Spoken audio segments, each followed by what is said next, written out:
Hello and welcome to the 4P podcast. I'm your host, Michael Paterno, and we have another episode of Cigar Talk. This is episode 104. Guys, you can listen on Spotify, YouTube, Apple Podcasts. Click, like, subscribe, do all the things, help us out. We fund the show ourselves. We just appreciate it if you guys could click, like, subscribe, hit us up on Instagram, and would really appreciate it. So we got episode 104 today, another episode of Cigar Talk. This will be a short, quick episode. Let me light this thing up real quick.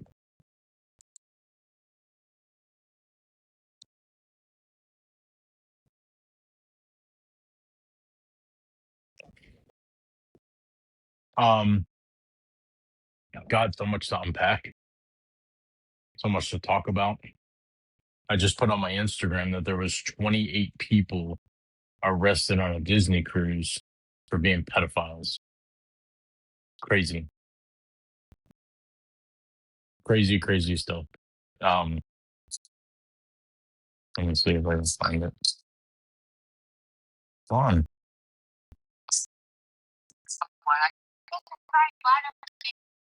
Jesus.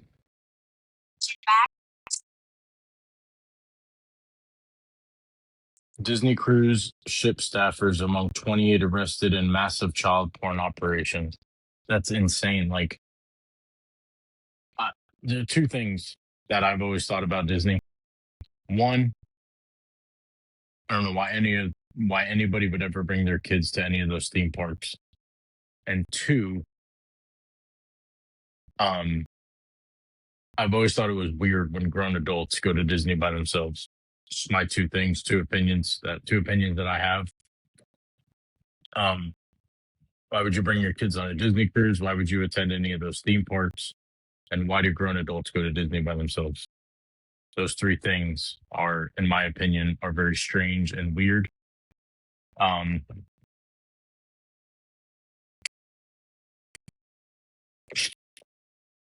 But it's just my opinion.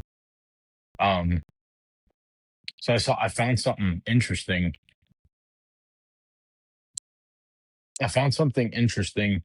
And obviously there's some truth to it because it was on the DOJ website. So there's a company, and you guys can look this up. It's all public knowledge. It's called in my files. It's I have it right here. Let me zoom in. What is it? 7653 or something.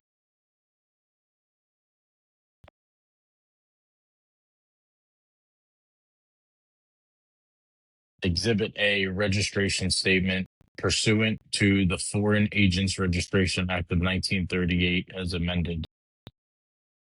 So it's a foreign agent document, as you can see, from,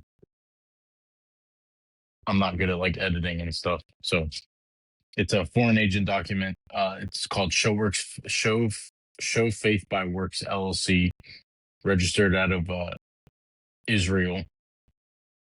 The foreign agent principles in Jerusalem and Israel. The United States address is in San Diego. And it's a company that was registered as a foreign agent in the United States to pursue. Now, it's over 100 pages, so I haven't read all the pages, but trying to find out if they're pursuing churches in California, Texas, and Arizona, or if they've already pursued the churches. So as far as I know, there's a list of churches inside the foreign agent document. There's like 5 or 6 pages of all churches in California, Texas, and Arizona. Over 250 churches. I'm assuming those are churches that are already signed up with them. And one of the churches on the list in Texas is the church that I attended in Dallas, in Frisco. So I think that's very interesting that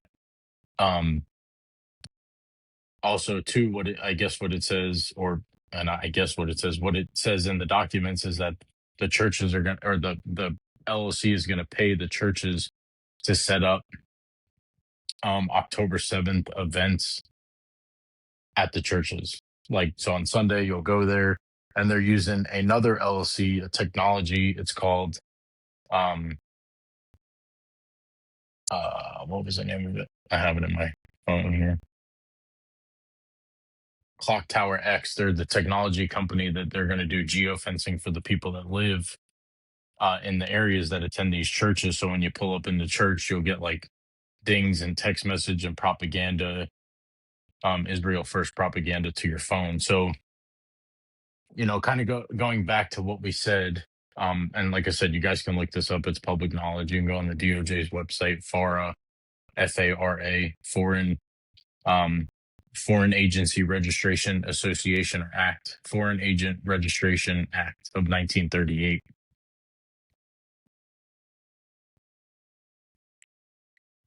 Um,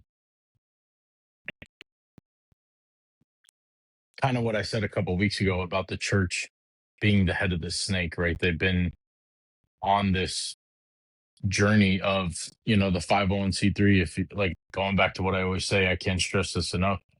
If you go back to the Johnson Tax Amendment 1957, John LBJ said we're going to utilize the churches to push our agenda, and whatever agenda they push, um, whatever agenda we want them to push, they'll push it. And if they don't pursue and push the agenda that we want, the propaganda that we want, we'll strip their tax breaks and we'll strip their funding. And I believe, in my opinion, I believe that's how all these churches and all these pastors end up becoming worth, hundreds of millions of dollars, because they say what they want them to say.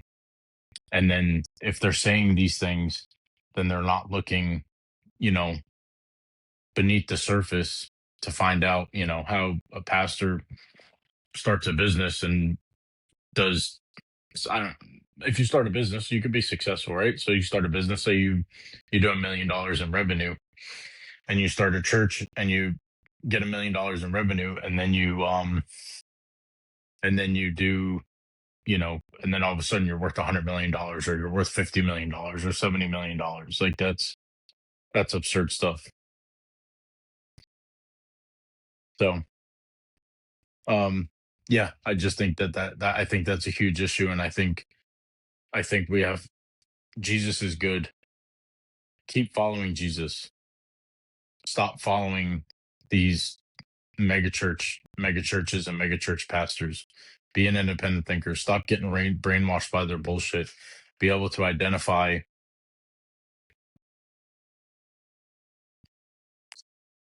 Be able to identify when something doesn't sound right, when something doesn't look right.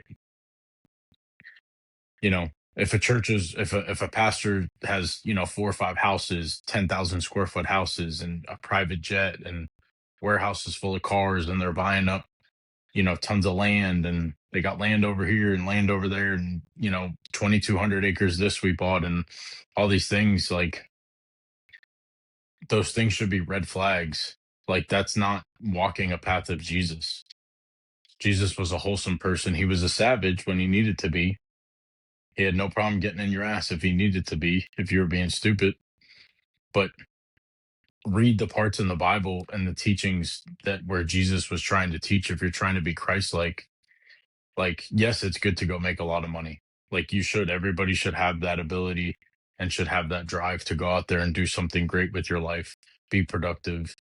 Be a great human to society. And the more money that you have, the more you can do for people, the more you can help people, the more you can push back on some of these political propagandas and these political agendas that they're trying to push on us or push on our kids.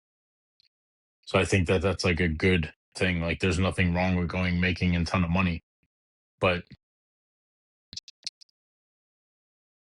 if you want to be a pastor, then be a pastor. Like, do it because you want to walk a path like Jesus walked, and I think there's a lot of corruption inside the church. I think there's a lot of corruption with these mega church pastors. And it's just really sad to see, because they're making hundreds of millions of dollars off of Jesus' name. And I think we have to identify that. Like, there's nothing wrong with criticizing the church. There's nothing wrong with criticizing your pastor. There's nothing wrong with standing up and being bold and saying, hey, this doesn't sound right. This doesn't feel right. This doesn't make much sense. It doesn't add up to me.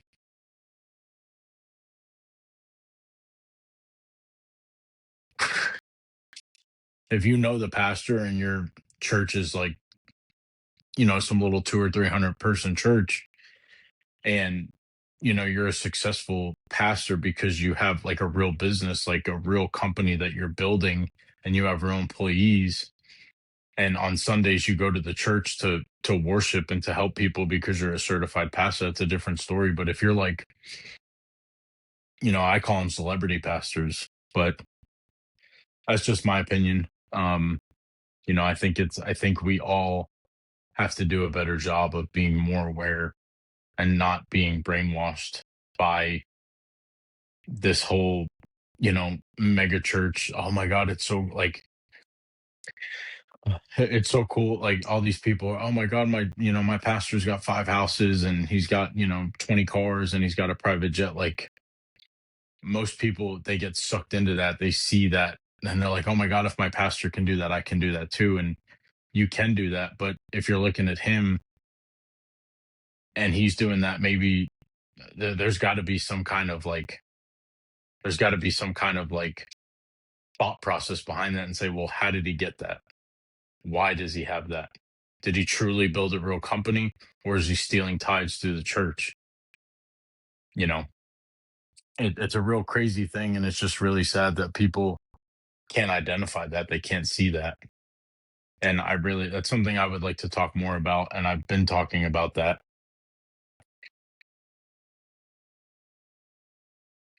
It really needs to be, you know, it's something that should be addressed. I think it would be wild if everybody just didn't go to church. If it's all united, it would be super hard to do. But think about if everybody in the country didn't go to church for 1 or 2 Sundays in a row.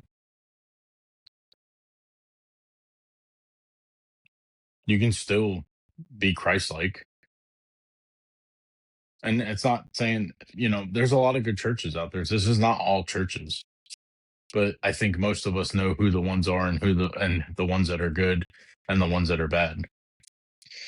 But I think we have to really, push that, just really be open-minded and like really like identify stuff and stop being, brainwashed to the government or to the doctors or to the pastors or whoever.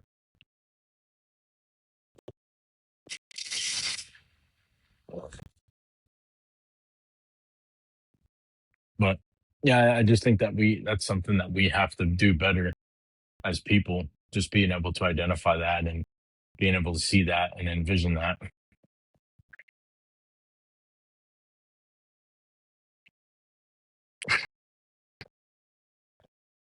Um, but yeah, see what else do we got? Man, hockey playoffs been banging. Freaking hockey playoffs are incredible. Um, Super excited for Buffalo to move on. Super excited for um Anaheim. Super excited for Vegas, and the series in Colorado and Mini is absolutely fast. I mean, Colorado just looks they're buzzing all over the place. They're just a wagon, so it's just very like it's very crazy. I mean, Mini is an amazing team too. It's just they're struggling a little bit, I guess. So no, hockey's incredible. One of the most incredible sports. Watching the hockey playoffs is my favorite. I grew up playing hockey. I played 18 years from elementary school all the way up through high school. And yeah, it's a great sport, and it's really cool to see the game grow and more people get into it, more young kids are playing it. But yeah, um, what do I want to talk about today? Oh my God, did you see yesterday a freaking somebody? I don't know how the hell this happened, but somebody got on the Denver airport on the runway when a Frontier flight was taking off, and they got sucked up into the engine, or the pilot said he hit somebody. That's I don't know how that happens. That's aviation. It's one of my favorite things. I love aviation. Um, I It was an Airbus A321. I don't know how that. I mean, obviously it was at nighttime, but that's really sad. That people, however that happened, whether it was an employee that worked at the airport that just hated their life, and um, whether it was an employee at the airport that was just like super depressed and sad. I don't know. I don't want to speculate, or whether it was just a pedestrian that just came through a fence or jumped a fence or something. Like, that's really crazy stuff. Like, that's really sad. Um, but yeah, they were standing like on the runway. I guess the pilot saw it as they were approaching the person, with their takeoff lights on, and the person just was standing right in front of the engine, and or standing in line with the engine as the plane was going down the runway, and just took them out. So that's aviation is such a great thing. It's just flying commercially is getting really stressful in a sense. And I think they're intentionally trying to make it like that because they don't want people out. They don't want people flying around. They don't want people driving around. They want to. I've heard a lot of talks in the past about like there being like a clean energy lockdown. You know, or a emissions free lockdown to where we're not polluting the earth because apparently we're the issue. And it has nothing to do with cloud seeding and all that shit, but it's crazy stuff. So it's just I don't know with aviation. It's for the Spirit just went out of business. That really sucks. That hurts the industry. That's thousands of people that lost their jobs. And yeah, it's crazy what's happened in our country. It's really, really sad. You know, uh, some of us might have voted for Trump, and I know I voted for him 3 times, and even the time when he lost, and it's just like what I voted for and what's happening is like the complete opposite, and it's really shitty. It's like really unfortunate.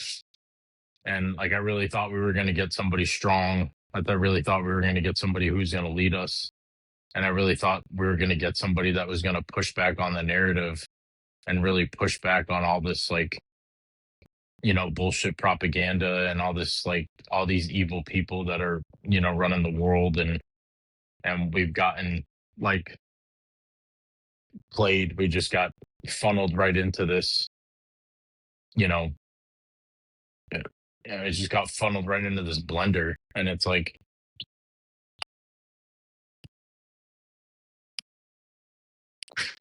it has nothing, it's nothing like uh, what we voted for. If you voted for Trump or you didn't vote for Trump, obviously we know that like, whether it's a D or an R, it's two cheeks of the same ass. And those people are working hand in hand to like just screw us any way that they can. And it's really unfortunate. And then you have obviously the bigger, you know, um, horrible, evil people that run the world. And it's just, or, whatever you want to call it, the group of people that control everything. They're just, I don't know, it's just fucking sucks. It really sucks. Because we're all out here trying to work hard. We're all out here trying to do the best we can do, provide for our families, build businesses, be the healthiest we can be. And we're all just getting shitted on every single day.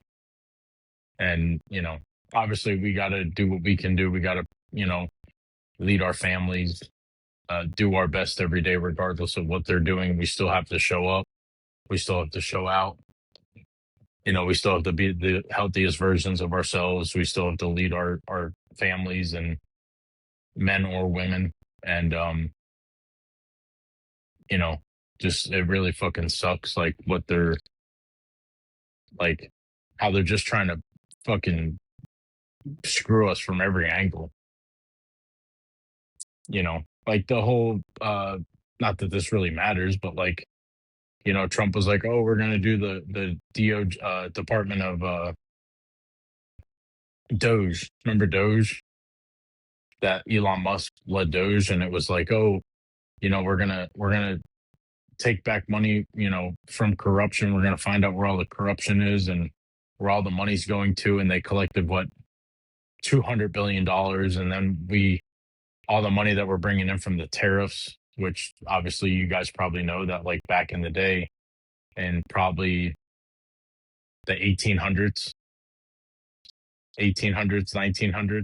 taxes started in World War II. So before that, it was all tariffs. The country brought in money on tariffs, and nobody had to pay taxes. And he said, "Oh, we're gonna give refund checks back to everybody for the money that we find, that's the unnecessary spent money that we bring back or that we stop spending, and then all the money that we bring in from the tariffs, that should, you know hundreds of billions of dollars that will go back to all the tax-paying American U.S. citizens, all the U.S. citizens that pay taxes. We would get a refund check." And then a couple of days ago, Trump's like, "Oh, I never said that," and it's like, "Yes, you did." And he's just playing the same. He's just playing the same song that all the other presidents say, whether they're Democrat or Republican.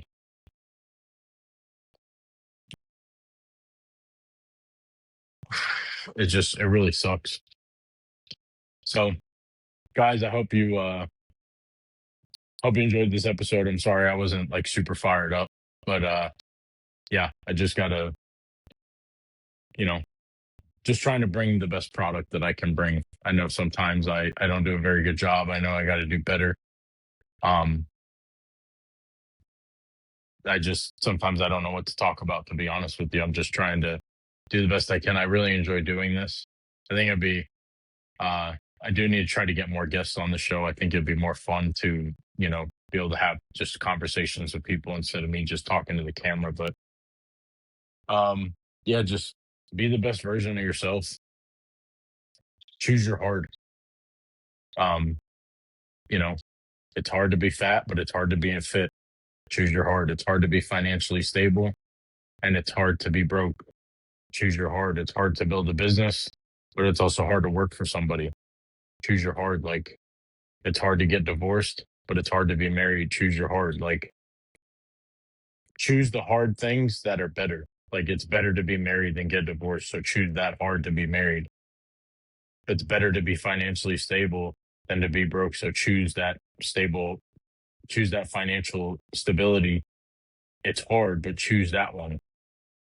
Like, a lot of people, I was having a conversation with a buddy this week, and it was interesting because, like, a lot of people just go through life and they don't really understand why things happen to them. And when the things happen to them, they're always like, "Oh, poor me," but they can't like they don't like they struggle with taking self inventory to identify, like, hey, maybe I don't keep making these same mistakes over again.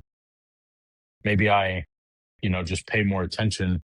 And the reason why I'm getting put in these situations is because of the poor decisions that I make.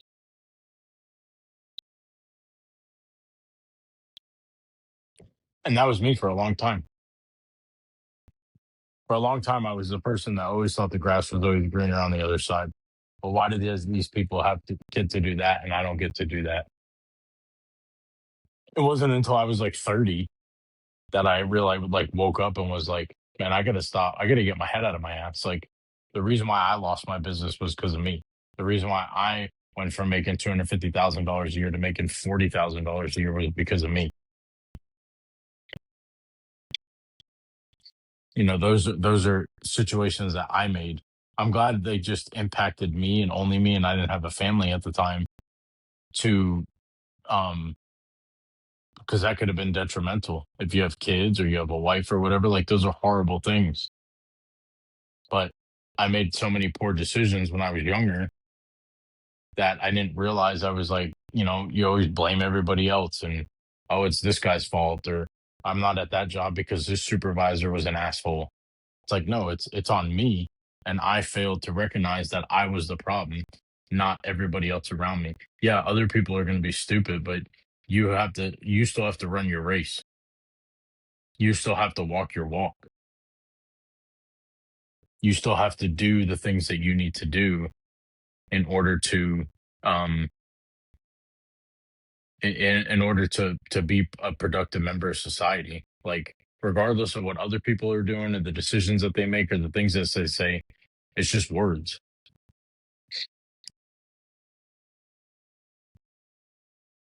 People are going to say dumb shit all the time. And most of the time, people in supervisor positions are not the strongest people for that job. They're the weakest people for that job. So you just have to keep pushing. You have to keep growing. You have to keep grinding. You have to keep hustling. And hopefully, you get to the place in life where you want to be. Like, you got to be the best husband you can. You got to be the best wife you can. You got to be the best father you can be. You got to be the best mother you can be, the best business owner, the best supervisor, the best manager.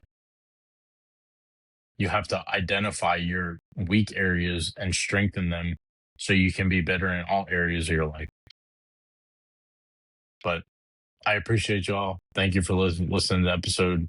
Y'all have a blessed day and take it easy. And we'll stay tuned for episode 105.